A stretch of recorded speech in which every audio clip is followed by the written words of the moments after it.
Hello everyone and welcome back to your PYQ series for polity subject. कल हमने कुछ questions देखे थे आपकी कॉन्स्टिट्यूशनल और नॉन कॉन्स्टिट्यूशनल बॉडीज से रिलेटेड।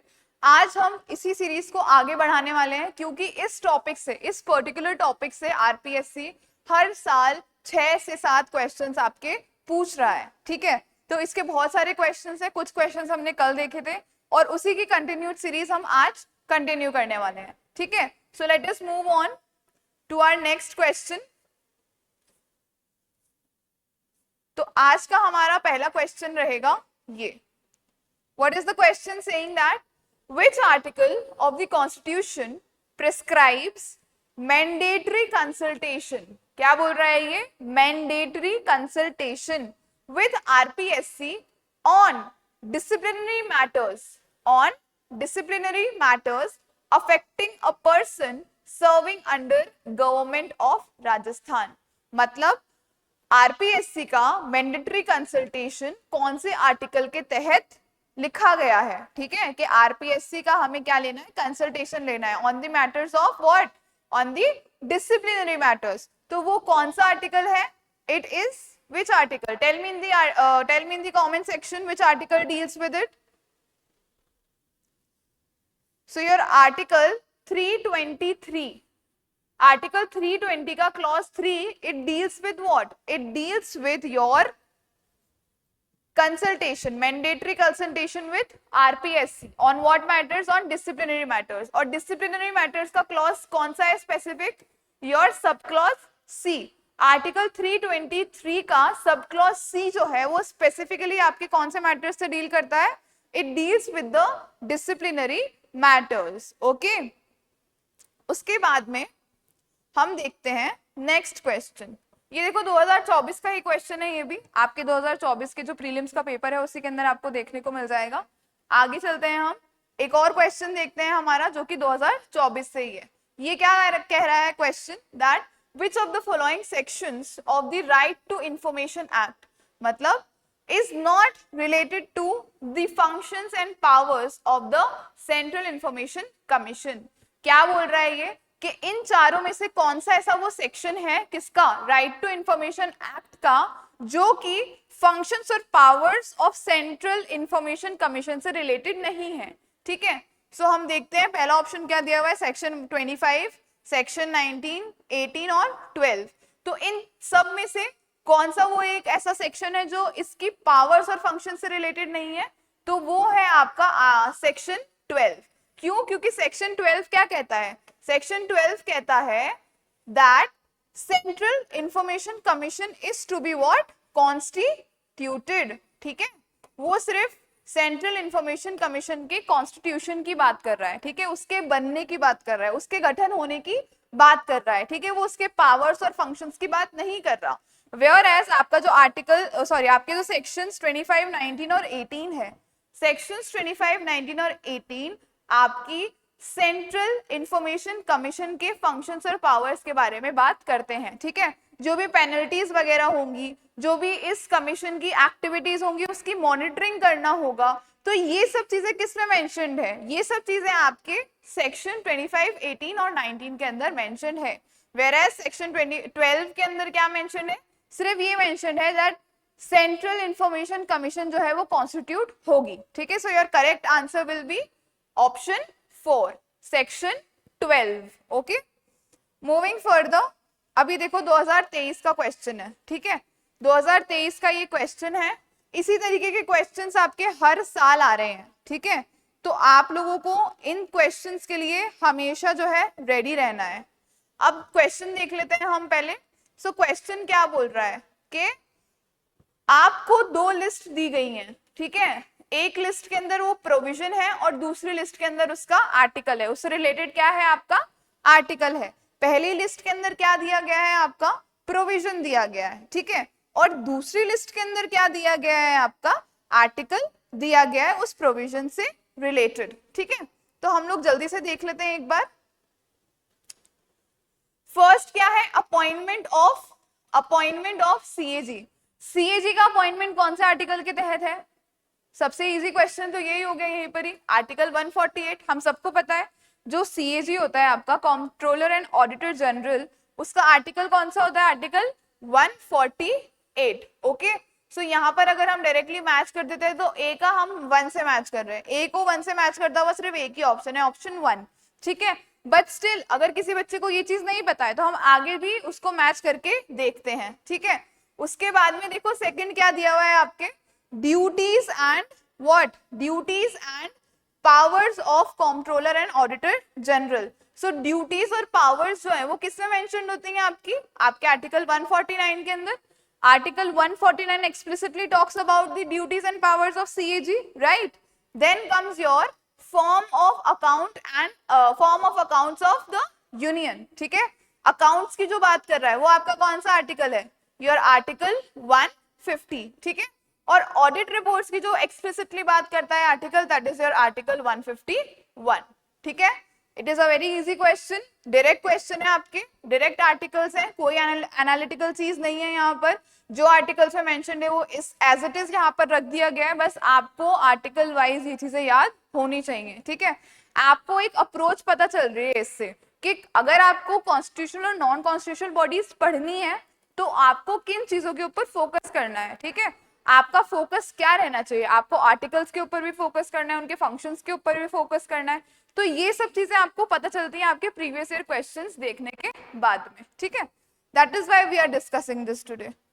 मूविंग ऑन, अगेन 2023 का ही एक क्वेश्चन है। क्वेश्चन क्या बोल रहा है, consider the following statements regarding your Rajasthan public service commission. क्या बोल रहा है ये, consider the following statements regarding your Rajasthan public service commission. RPSC से रिलेटेड कुछ स्टेटमेंट्स है, उनको हमें कंसिडर करना है, देखना है, ठीक है।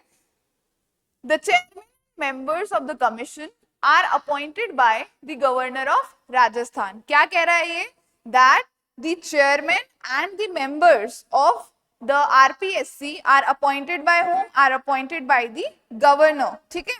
और ये बिल्कुल सही स्टेटमेंट है। कौन से आर्टिकल के तहत होता है ये, किस कौन से आर्टिकल के अंदर मेंशन्ड है, it is mentioned in your article 316, right.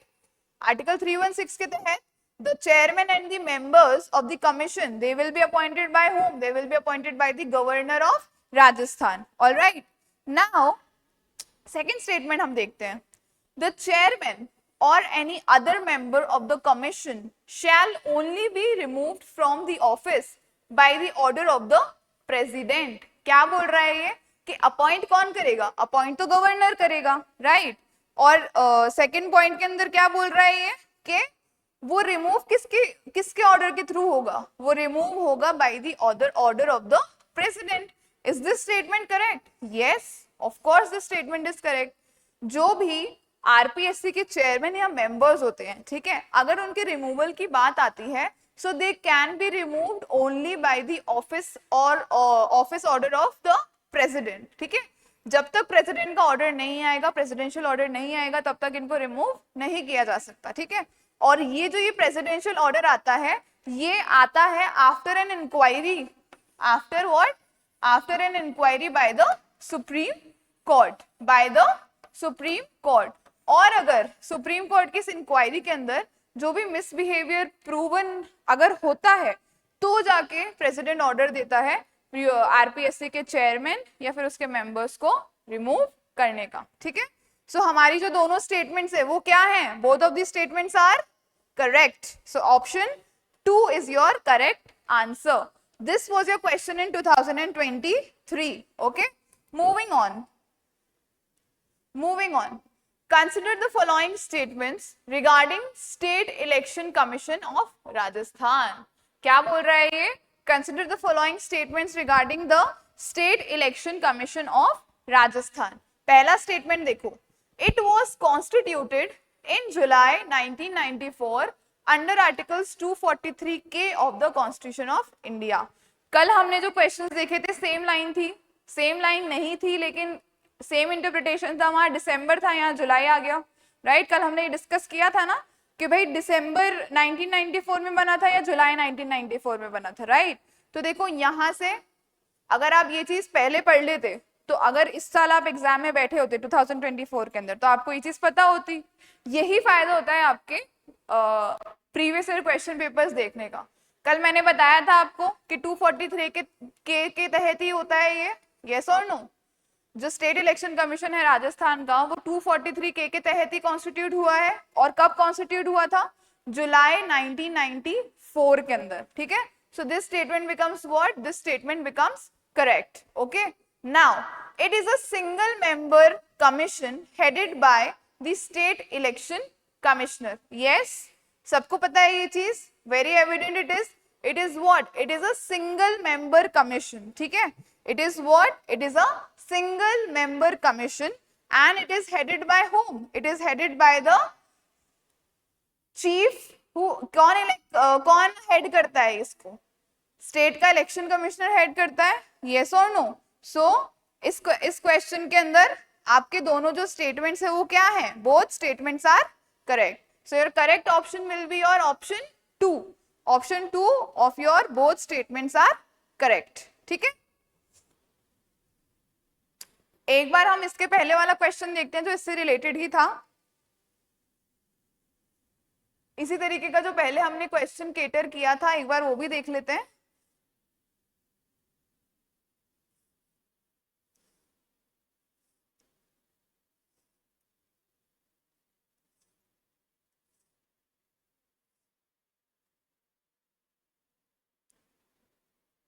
ये देखो, ये है आपका 2024 का क्वेश्चन. क्या पूछ रहा है ये? The state election commission Rajasthan was constituted in December 1994. अभी हमने देखा कब कॉन्स्टिट्यूट हुई है वो? जुलाई 1994 के अंदर. ठीक है, तो आप देख रहे हो स्टेटमेंट्स जो है वो रिपीट हो रही है आपके पेपर्स के अंदर. एक साल के अंदर कुछ और पूछ लिया और दूसरे साल में उसका रिवाइज्ड वर्जन पूछ लिया, राइट. सो इस तरीके से आपको अपने पीवाईक्यूज को देखना है कि आप आगे के क्वेश्चंस जो है वो प्रिडिक्ट कर पाओ. इसलिए हम पीवाईक्यूज सॉल्व करते हैं, क्योंकि पीवाईक्यूज के अंदर आपको एक ट्रेंड पता चलता है कि ट्रेंड क्या चल रहा है अभी आरपीएससी का, आरपीएससी किस तरीके से आपसे क्वेश्चंस पूछ रही है. ठीक है, तो हमने कल ये क्वेश्चन देखा था 2024 का, इसी का जैसा क्वेश्चन हमने अभी देखा जो कि आपका 2023 का क्वेश्चन है. ठीक है, सो इसीलिए मेरा ये मोटिव था आपको दिखाने का कि पीवाईक्यूज जो होते हैं आपके वो बहुत इंपॉर्टेंट होते हैं आपकी प्रिपरेशन को सही रास्ते के ऊपर चलाने के लिए. For going on the right track you should always assess yourself through your PYQs. Okay, moving on, हम आगे चलते हैं नेक्स्ट क्वेश्चन की तरफ.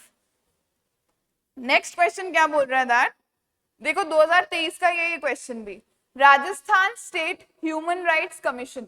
ठीक है, इन्होंने कुछ स्टेटमेंट्स दिए किससे रिलेटेड? आपकी Rajasthan state human rights commission से रिलेटेड. ठीक है, अब ये Rajasthan state human rights commission से रिलेटेड क्या स्टेटमेंट्स है? पहली देखो, commission has 1 chairperson and 4 members in accordance with the provisions of the Protection of Human Rights Act 2006.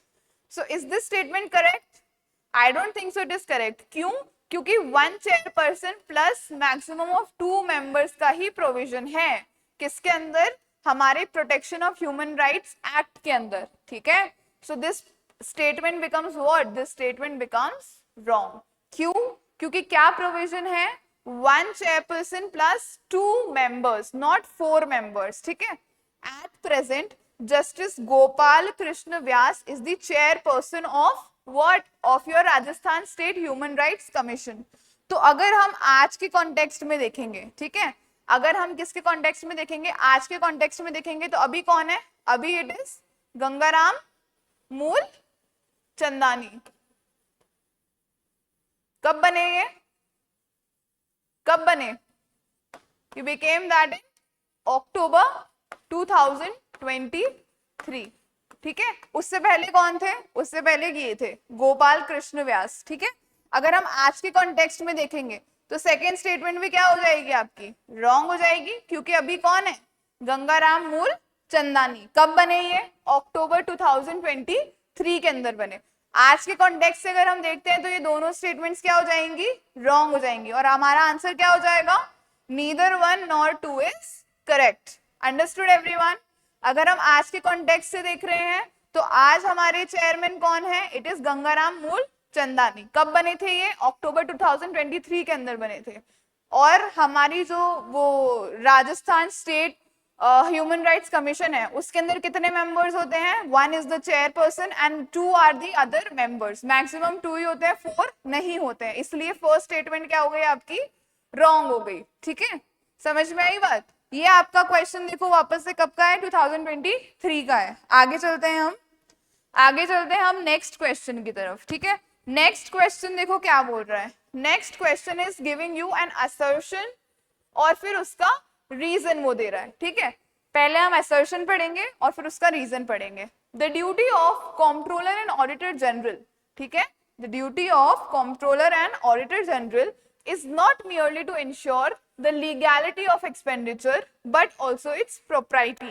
इसका मतलब क्या है कि जो कंट्रोलर और ऑडिटर जनरल है उसकी ड्यूटी सिर्फ ये चेक करना नहीं है कि गवर्नमेंट ने जो एक्सपेंडिचर किया है वो लीगल है या नहीं है, बल्कि ये भी चेक करना है कि गवर्नमेंट जो एक्सपेंडिचर कर रही है वो सही जगह कर रही है या नहीं कर रही है, ठीक है। क्या उनका एक्सपेंडिचर वाइज है कि नहीं है, क्या उनका एक्सपेंडिचर इकोनॉमिकल है कि नहीं है, ठीक है। क्या वो कहीं एक्स्ट्रा खर्चा तो नहीं कर रही है, कहीं एक्स्ट्रा वैगन्स तो नहीं हो रहा है। तो ये सब भी चेक करना किसकी जिम्मेदारी है, आपके CNAG की। सो फर्स्ट स्टेटमेंट क्या हो गई आपकी, करेक्ट हो गई, ठीक है। Your first statement has become what, correct.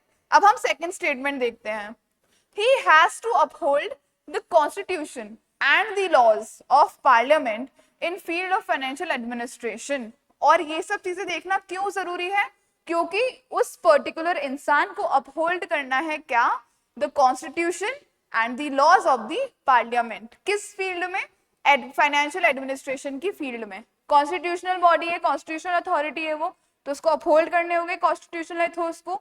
इसीलिए उसको क्या चेक करना पड़ेगा, legality of expenditure plus the propriety of expenditure, that whether that particular money is being spent wisely, कहीं कोई एक्स्ट्रा वैगेंट खर्चा तो नहीं हो रहा है, उसको सही तरीके से खर्च किया जा रहा है कि नहीं किया जा रहा। So both of the statements are correct, yes और नो।